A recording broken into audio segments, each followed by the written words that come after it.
Vince, is that you? Either Vince, McMahon, Russo, is that you? You had a media personality, commentator of WWE say that the talent sucks, the top champion sucks, the fans suck, the IWC sucks, they can't sell tickets, and we need to bring back the Attitude Era. I'm not gonna hold you. At first, I was like, I wasn't even pissed. I was like, you remember, what was the kid name in Toy Story? Andy. You remember when Andy was like, I don't want to play with you anymore. I could literally see my life flash before my eyes when I saw Pat McAfee on Friday Night SmackDown kick Cody Rhodes in the balls. I said, oh no. I don't want to play with you anymore. Like, I was like, all right, bro, y'all got it, man. Have your fun. TKO, whatever. Have your fun, man. The game is over, bro. It's my turn now. It's over.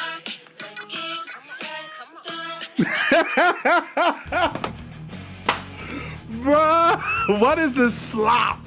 What is this AI slop that the WWE fan has to go through going into WrestleMania 42 Las Vegas when your main event had the literally sound like Parks and Recreation. I forget the character's name. Literally, you had the easiest feud to book. You had 19 years of history. Cody's first ever match was with Randy Orton. Cody's daddy, his papa, literally got slapped, punted in the head by this man, Randy Orton. Randy Orton then recruited Cody Rhodes to be part of a new faction he created called Legacy. It's the easiest thing to book, to talk about that history and how Randy was from Evolution to where within a year's time he became champion. Meanwhile, Cody, who did not have an easy road, pun intended, actually had to leave the company to come back and become a world champion. They had similar starts, but their rise to fame and rise to glory and rise to the world championship were two different paths. It's the easiest thing to book and how opposite they are. Randy comes from, in terms of kayfabe, comes from privilege. He literally was handed everything, still messed up, and still was handed everything. Cody was given nothing but slop. He had to make the best of it, did, and still was given nothing for it. Like, it's such an easy thing to book. Even with the crowd being pro Randy, which I could do a whole rant on that, which I don't even care to at this point.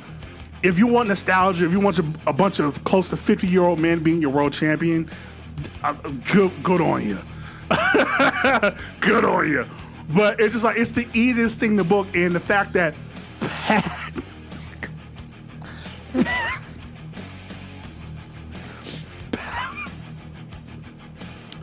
Pat McAfee, of all people, Pat McAfee is giving the get off my lawn, I miss the old days speech.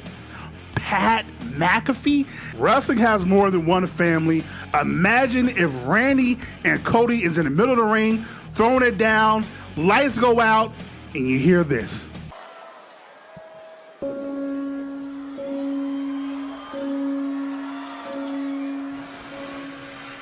Imagine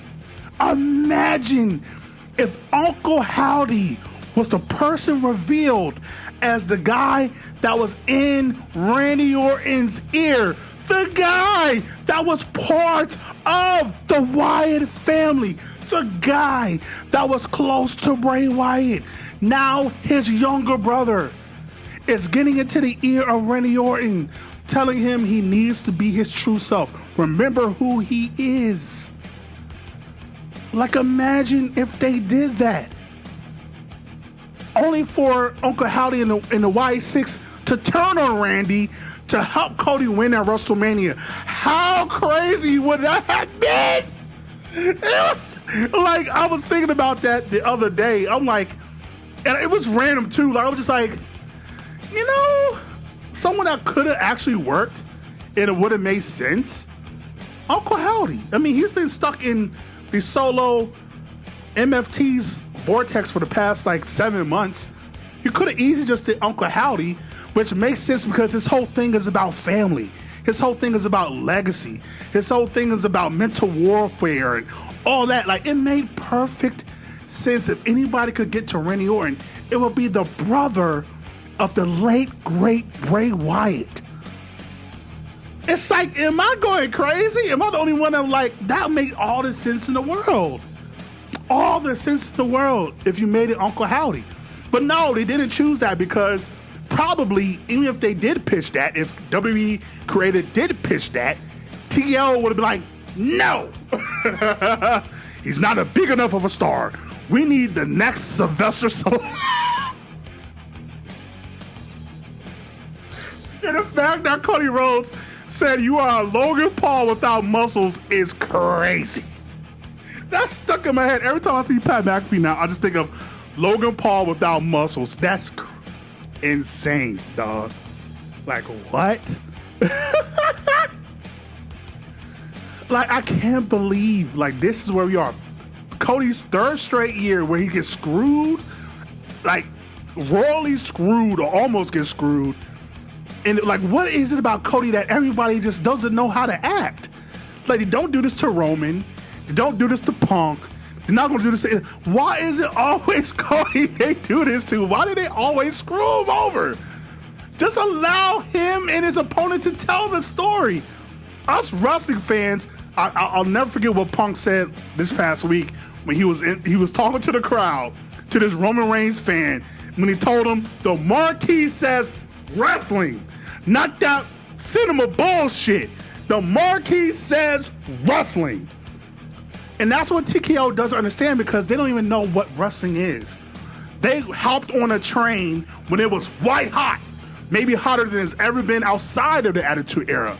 They didn't know a goddamn thing about what makes wrestling work, why the fans love it. They don't understand the core of what the wrestling fan was.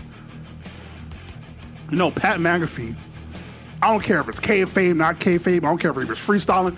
You know what's so funny about what Pat McAfee said about the WWE has abandoned the Attitude Era fan?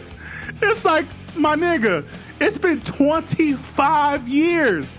They were abandoned a long time ago. WWE is abandoning the 2 years ago fan. The fan that was just a fan of wrestling just 2 years ago. Back in 2023, 2024, 2022. That fan that invested in this company had been abandoned by the high ticket price sales, by the advertisements on every single piece of furniture in the arena, with the constant non-stop advertisements, to the constant subscriptions. You have to get this subscription and that subscription and that subscription just to watch the product, to the elimination of the WWE Network, the elimination of Peacock with their massive WWE library. You literally killed any excitement that we could have for any build because you have to insert this D-list celebrity and this D-list celebrity and this D-list celebrity. Y'all killed it. We were fine. We didn't. I think TKO and Pat McAfee and kayfabe or not kayfabe, they talk as if we sent for you. We did not send for you.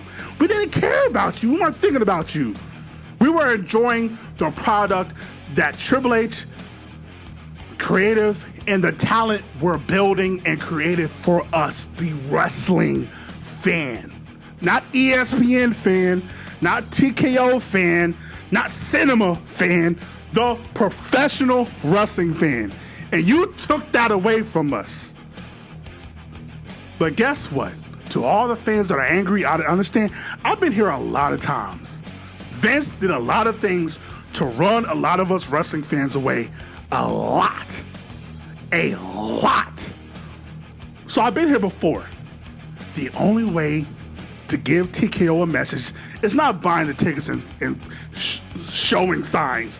It's not, buying the product, the subscription, going to the show, and then voicing your concerns.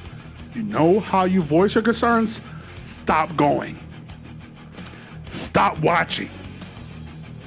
They become irrelevant to you. When they become irrelevant, then it's going to knock them on the head. Oops, upside the head. I said oops, upside the head. Like, maybe we need to rethink this thing. But by the time they decide to do that, it's going to be too late. They're probably going to kick out Triple H thinking, there's got to be creative. They're going to put another puppet in there, do the same exact thing, and it's still going to be a failure because they don't understand wrestling. They never liked it. They only saw something hot, and they want to capitalize off of it because they had bills to pay. They could not give a shit less about you, me, or anybody in that company. They only care about the money. And this is what happens when capitalism takes over. This exact thing. And it's not just a TKO thing. It's all over the world thing. Everything that we connect to, you gotta buy this, buy that, a billion ads. There used to be a time where we could watch something on YouTube without a billion ads. Hulu used to be for free without ads. It's all over. But if you want to voice your concerns, stop watching the product. Support your local indie fed. Support other feds like AEW, like New Japan, like GCW, Ashe Wrestling. Give your support to them. And then just like back in the day, like Cody said, what are you going to do, fire me? That sure the hell worked for you last time. You want to make an impact? Put your money towards someone else. Another promotion. Then they'll understand. But until then,